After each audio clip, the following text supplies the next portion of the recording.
কুড়িগ্রাম একটা দুর্গম সবচেয়ে দরিদ্র উপজেলা ধরা হয়েছে, তার মধ্যে চররাজপুর স্যার অন্যতম স্যার।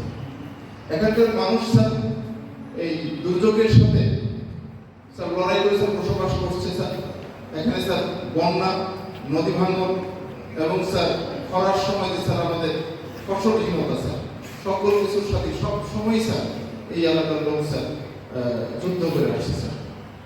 আজকে স্যার আপনার যে আমাদের প্রতি যে আপনার স্যার ভালোবাসার সহানুভূতি এবং আমাদের প্রতি যে স্যার আপনি যে আন্তরিকতা দেখলেন, উপজেলা প্রশাসন চররাজপুরের পক্ষ থেকে স্যার আপনার প্রতি স্যার আবার ধন্যবাদ ও কৃতজ্ঞতা জানাই। আজকের এই কর্মশালায় স্যার আমাদের মাঝে উপস্থিত আছেন স্থানীয় পর্যায়ে স্যার আমাদের জনপ্রতিনিধিবৃন্দ, গণ্যমান্য ব্যক্তিবর্গ, সাংবাদিক বৃন্দ এবং আমাদের উপজেলা পর্যায়ে এই দুর্যোগের সাথে স্যার সংশ্লিষ্ট প্রত্যক্ষ পরোক্ষভাবে সংশ্লিষ্ট কর্মকর্তা রয়েছে।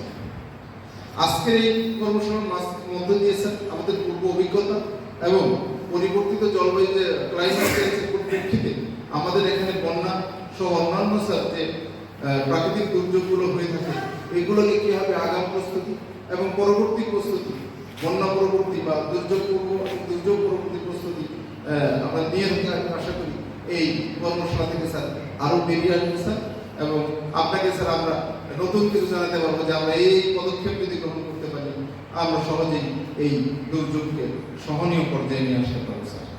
স্যার আজকে স্যার এসএসসি পরীক্ষা ছিল স্যার, সেজন্য স্যার যথাসময় উপস্থিত হতে পারেনি, সেজন্য স্যার আমি ক্ষমা প্রার্থনা করছি স্যার। স্যার আপনার প্রতি স্যার ধন্যবাদ স্যার। আমার বক্তব্য শেষ করছি। আসসালামু আলাইকুম।